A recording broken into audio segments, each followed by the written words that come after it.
right, thank you very much for inviting me.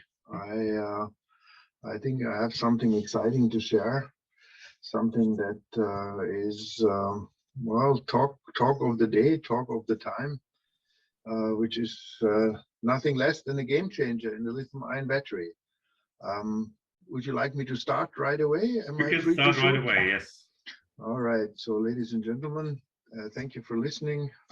As I said, I have a game changer in the lithium-ion battery. On the materials, what is the objective of e-mobility? Of course, longer distances. Everybody's talking about the mileage that can be achieved, increased capacity, power, and of course, low cost. Tesla in its battery days are always saying they want to bring the battery below $100 per kilowatt hour battery capacity. That is nothing you can achieve by improvements in process. It's a quantum leap. And how can this be achieved? It is actually by using silicon, because silicon has 10 times the capacity of normal graphite as it is used today. And with that silicon being in the anode, you can really substantially increase the battery capacity. Now,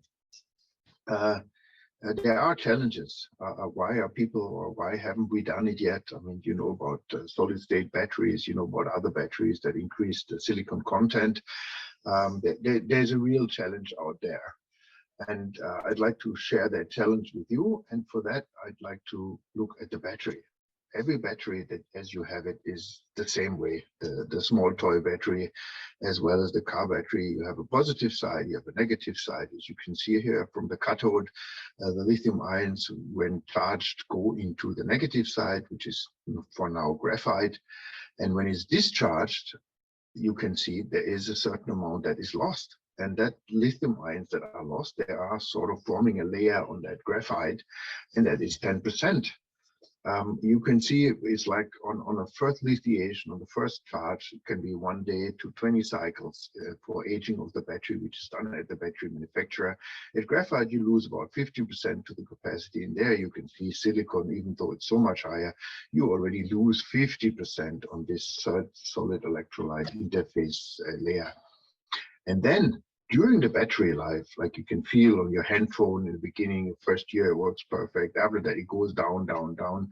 What happens? There are a lot of reactions inside the battery, the electrolyte. There's hydrofluoric acid, which attacks this little layer, and then you use more lithium ions. And these loss of lithium ions are linear. You lose 10%, you lose 10% of capacity. And you all know the car battery sort of is decommissioned after 80% or 70%, which is not very good. And what is the solution?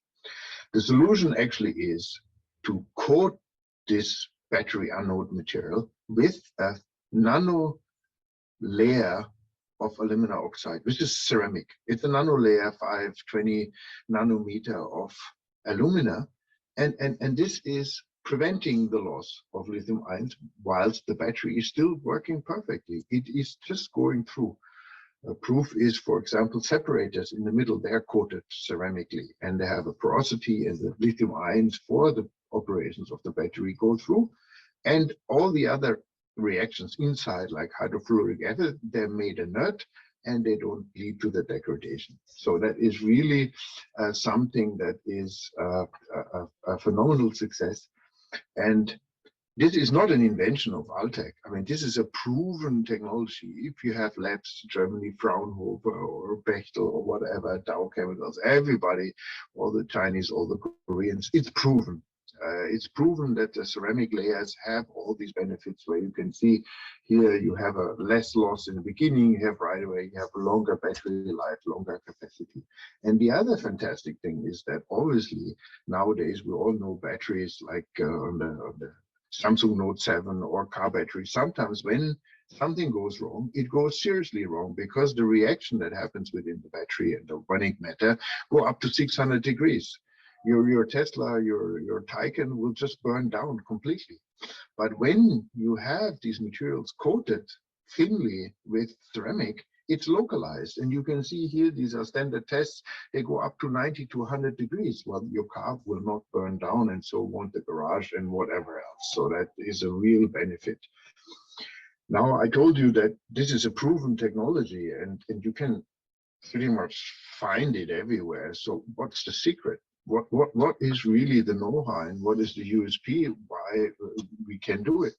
Well, first of all, is that all the tests that have been done by atomic layer deposition, where you have a vacuum, you have a small sort of mist of ceramic atoms going through, and then they lay on the material, and then they are calcined and so forth. So obviously, everybody can imagine it's very costly, complex. It's not for mass production. It's just not possible. Then there's a solid method where you sort of have binders and mixtures, but you can imagine again that's inhomogeneous, sometimes thick, sometimes thin. If aluminum or ceramic layer is too thick, it becomes an isolated density, and resistance within the battery increases, counterproductive. So the only way is a liquid method, and that is the secret of Altech. We have a wet chemical process where pretty much you have a basin with additives, ceramica, and you mix it like sugar in water, and then something happens. And it is proven. You see from these electron microscope pictures, these are very thin, very homogeneous layers. This is the graphite particle, and this is the little ceramic layer, and that prevents all the things that I have explained to you. So what is the USP? Well, the composition of that mixture is one that cannot be repeated. And the other, more important, so is the process of applying this in a wet chemical process, which is easy to do once you have it. It's a cheap process. It's a fast upscale, yeah, it's even green. So we have a low temperature process to do this right away and have a drop-in technology that is proven. And the killer now, as I told you in the beginning, we can do this with graphite and other materials, but the more important part is the silicon. The silicon has a same type of structure where because of the lot of surface area, almost 40 to 50% of the active lithium ions are lost. That is crazy. That's counterproductive. I mean, the battery you build so big, then you lose 50%. So all these advantages go back. But this, what I'm showing you now, is the main problem. The main problem is that silicon, like a sponge, actually is expanding. So whilst you have this more capacity to keep the lithium ions on the negative side, it just sort of expands and explodes. And of course, the battery can't take it. The batteries eliminate from the copper collector on the negative side, they break. So that fantastic large storage that you have in the beginning, it is lost. It's going away. You delaminate, you're getting out of it, and you don't have this. So with the coating of the silicon inside this anode material, which is a mixture of graphite and silicon, we prevent this, and you can actually use it. And you have a huge, this is the normal graph of a silicon battery or part silicon graphite battery. It starts fantastically, degrades, and it's even less good than a normal standard battery. But with the coating, you maintain most of it. And it's a drop-in technology. If you're a battery producer, you either use your normal graphite material that you get, or you use Altech material, and you get all this, and it's ready. We have proven it. We have given it out. Material is done, and we are doing it now. And this is a graph that I'm sharing for the first time. This is an actual battery running at only 10% silicon additions, and it's running stable, right? So we are running at 30% more capacities, and here we already have 400, 500 cycles. What does that mean? It means it's a stable battery, it's a functioning battery. And here in the beginning, you can still see, well, we could do 700, but now it's digressing. But this gap will shorten with better coating. We already have experimental batteries that are running at 600, 650, but already at 450 milligrams in a drop-in technology, I have it's a really beautiful a battery that goes in. And if I just I'm allowed to do a little bit of propaganda, if you take this linear, now you have a Tesla 3 that runs with a normal anode at about 420 kilometers. If you add 10% silicon, you can increase it to 600, at 20, and so on and so forth. Obviously, the graph is a little bit too much, because obviously the rest of the battery has to change. But That is the significance. And I can tell you, with Altech, with others, in 3 years' time, there is no car. In 5 years' time, there is no distance problems. You can easily buy at reasonable prices cars that run 800 kilometers. Now, we are in the commercialization process. We are hitting this hard, and we're hitting it now.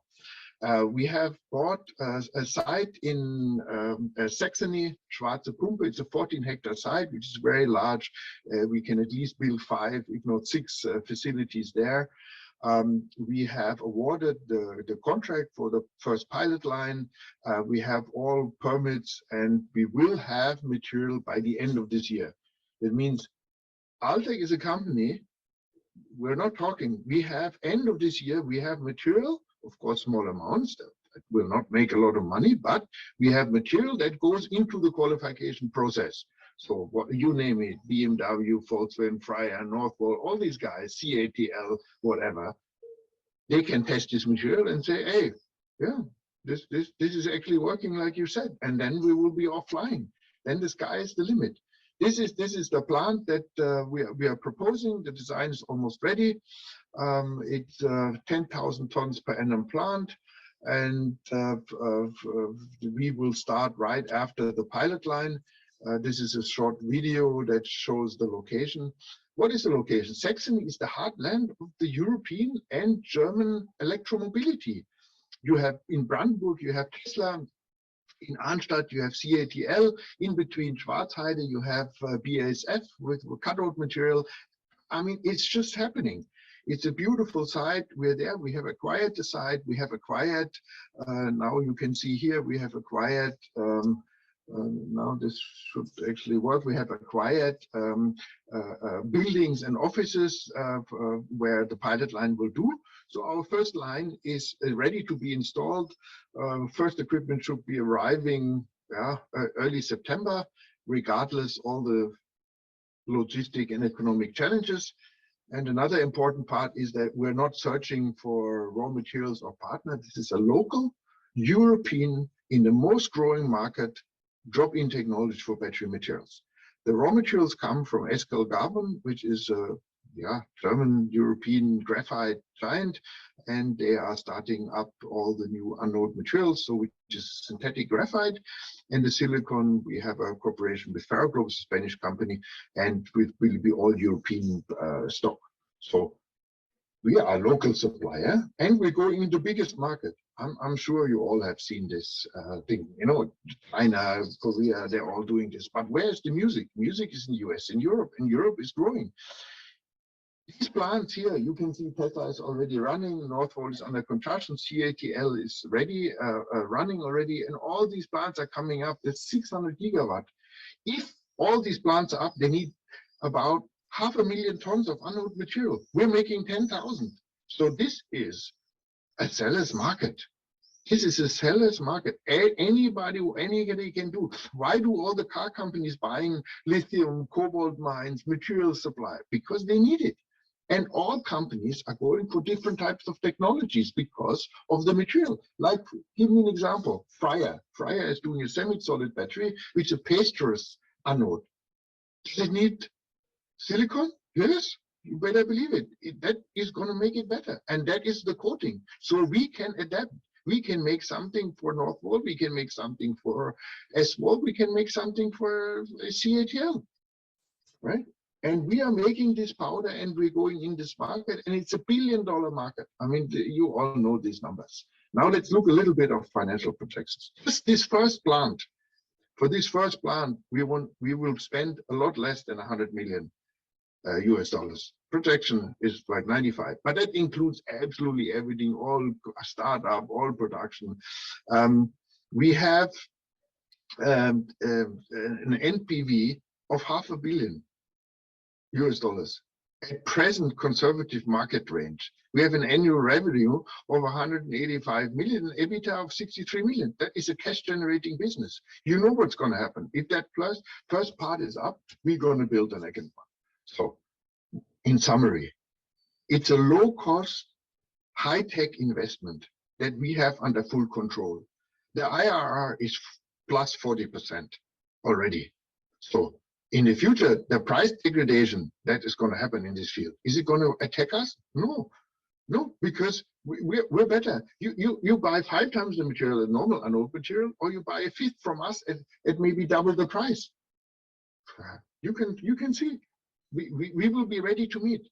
And then this part, certified green process. We are completely in this value chain. Reliable sourcing. We are next door. We have no fantastic materials from somewhere in the world. We're using aluminous clay, graphite that is local produced, and silicon.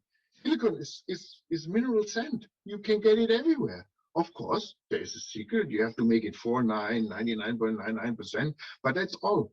And we have a full system at 10,000 tons, which is easy scalable, right? So there is no quantum leap in this process, and it's ready to go. So you will see, please follow me until the end of the year, and then we will start flying. And now is the time to go into it, to follow us here, Australia, Malaysia, Germany, wherever you want.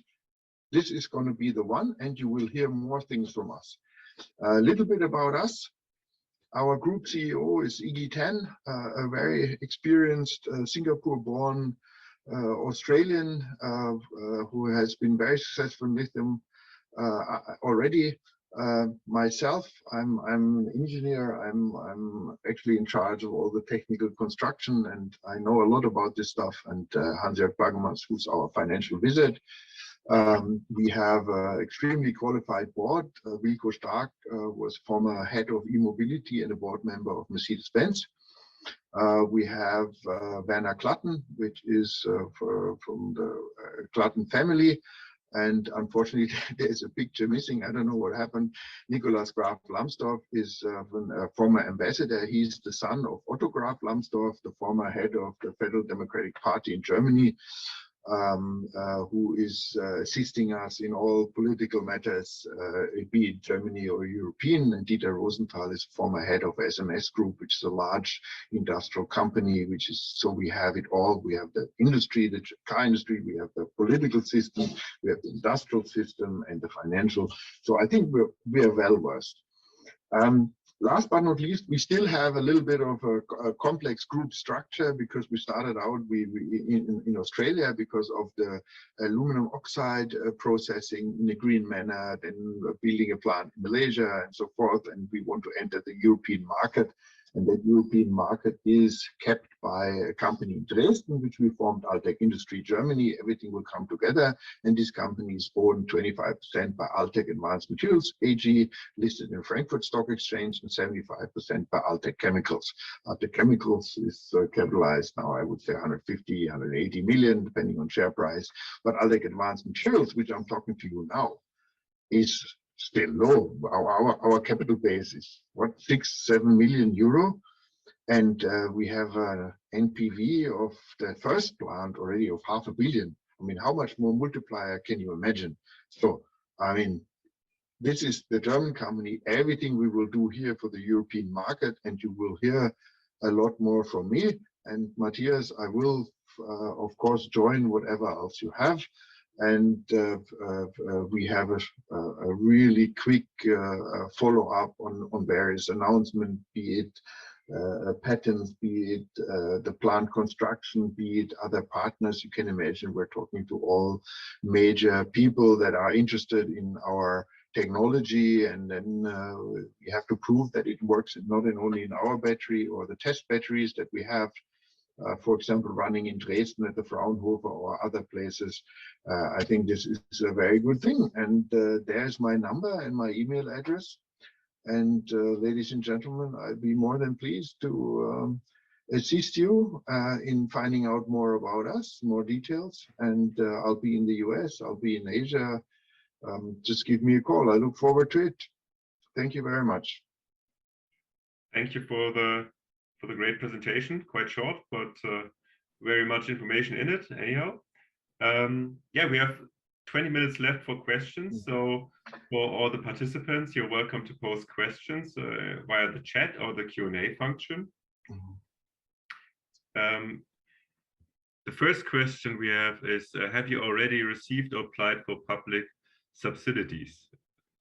Yeah, we certainly do. We have a grant of 7.29 million euros for the first plant, and we are applying for an additional 15.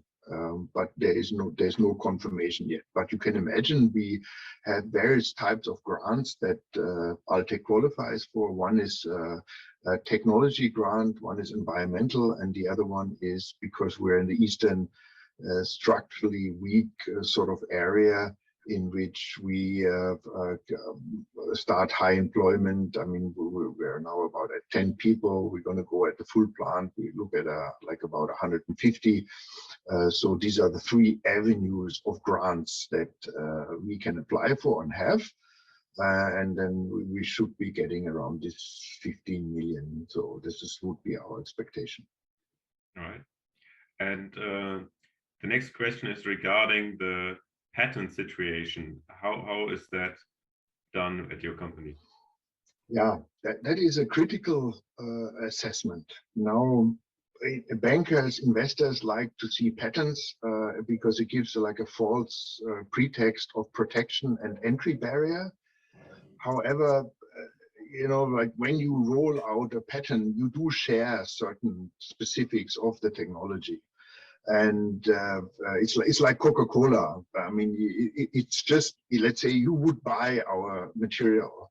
You would see what is the content, but it would not help you to reproduce the material. It would not help you to get this type of consistent technology because you can't reproduce the premixture of the wet solution, and also the process of calcining and breaking and having this morphology. So these are the three things that are really difficult to produce. And if you ask me, I would not do any patent registration, really. But being a public listed group, we have a patent strategy. We have applied for one sort of patent already in terms of alumina coating and processing, and we will do 5 others in the worldwide strategy. And I think if you wait another 3 days, we will do a public announcement on this strategy. But to answer your question, I believe we have at least a 5-year technology advantage before anybody else can repeat it.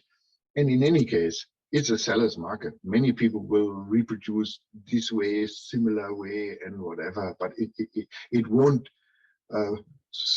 shorten our success or our margin or something. I have no worries when it comes to that. Thanks for the question.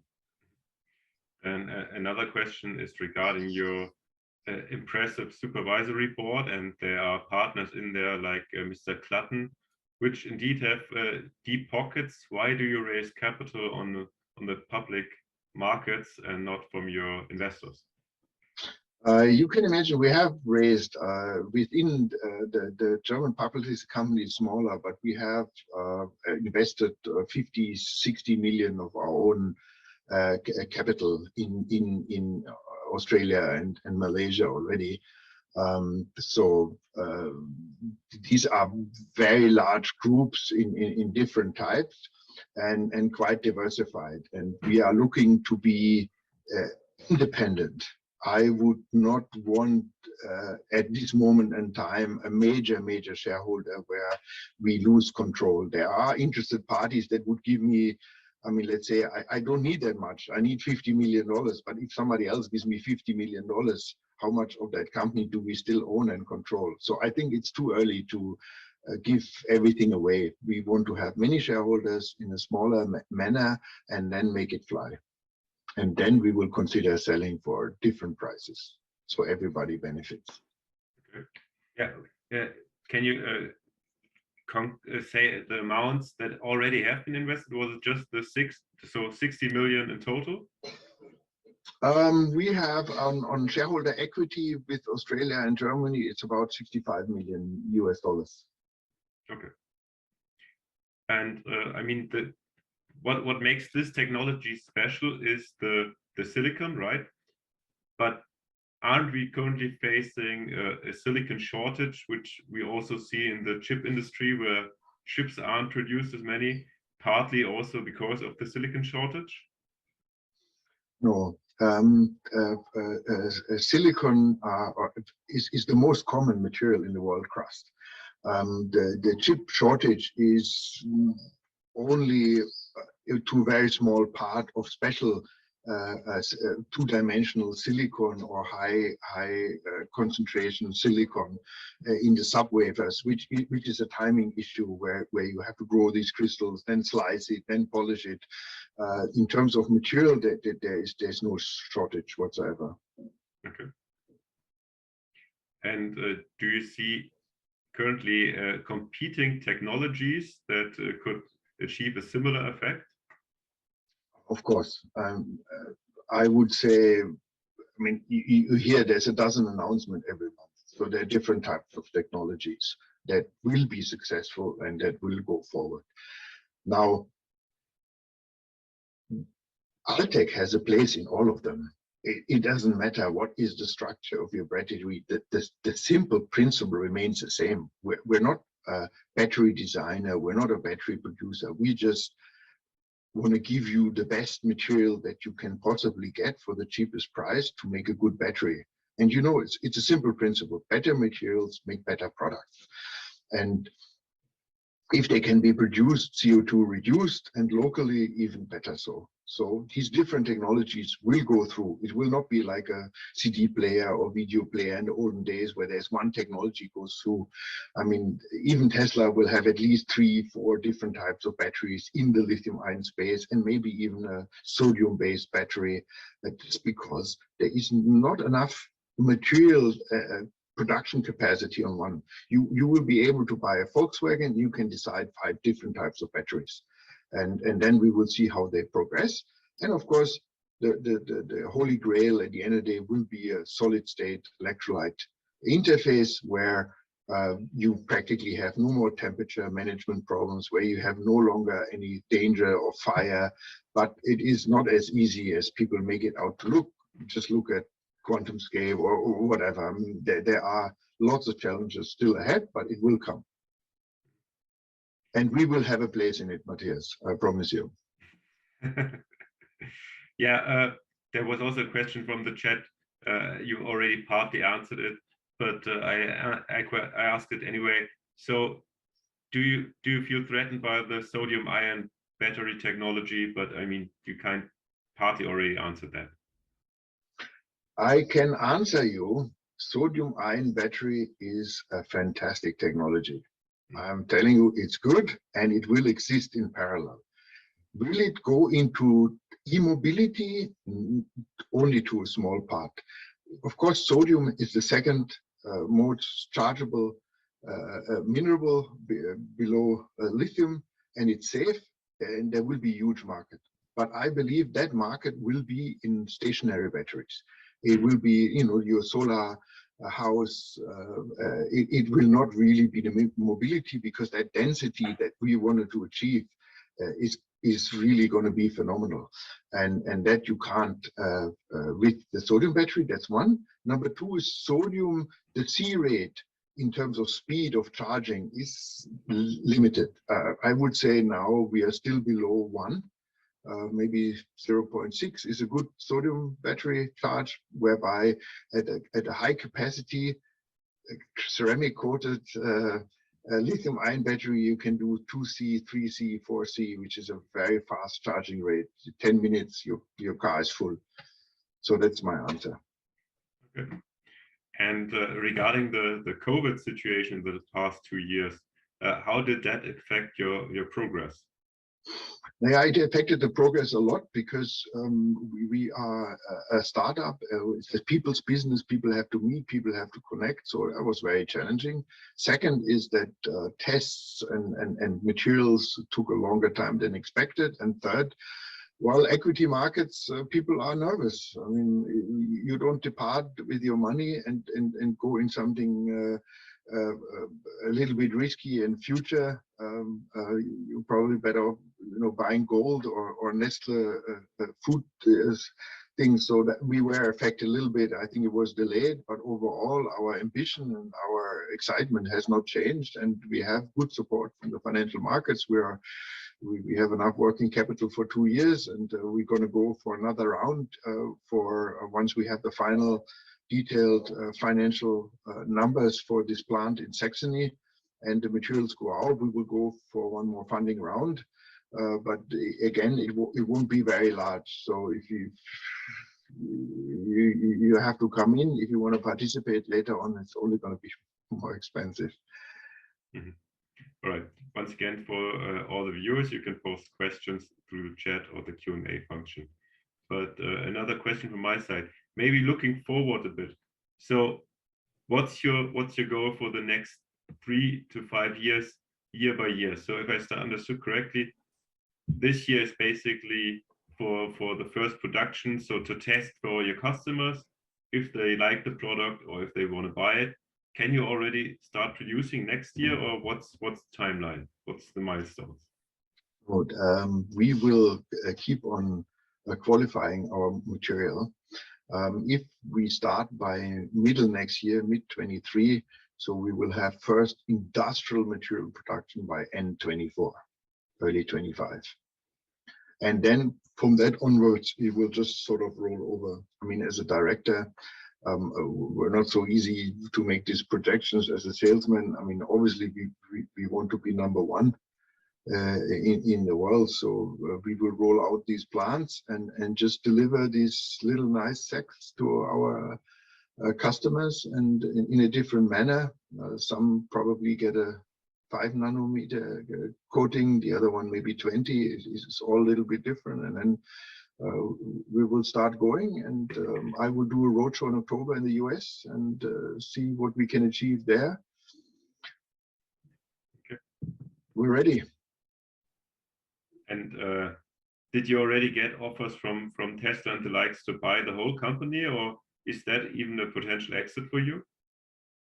That I cannot share with you at this moment in time, obviously. Okay. But you can imagine there is some interest, yes. All right. Yeah, so no further questions in the chat. Just a reminder for the audience, you can post any questions. So I understood correct, the first sales, basically the big sales, will start in late 2024 or 2025, correct? Correct. But the company will start flying once we produce materials, and then you will enter into the first optional offtake agreements, and after that you have a business. So we plan to really take off early next year from this process now. And do you have already some kind of a letter of intent from potential customers, or is it still all in the open? Again, yes, we do, of course, but it's again a very secret industry with very heavy NDAs. We have cooperation with one battery maker and 2 large European automotive makers, which we are not at liberty to name at this time. Okay. Would your technology also be suitable for smaller technologies like laptops or phones? Yes, certainly. It will be used, but it depends on the target, on the usage, right? Because you can't do all in once. So the material will go first into where it's needed most, which is electromobility, and then it will go on certainly into these other materials. Maybe not because it has so much more power, because the power is already enough. It's maybe only going in because of longevity and safety. Right, so that, I mean, you can still feel that if you have an iPhone or Samsung, it doesn't matter. The phone is never hot when you charge it the first year. Second year, third year, it becomes hot. The capacity goes down.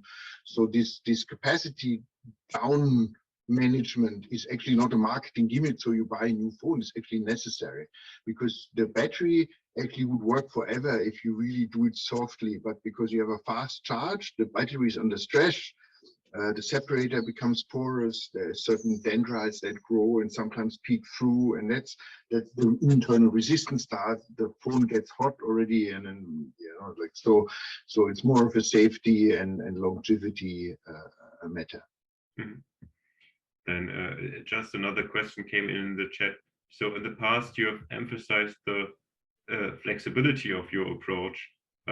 Could you elaborate on that, and what are the different requirements that customers might have?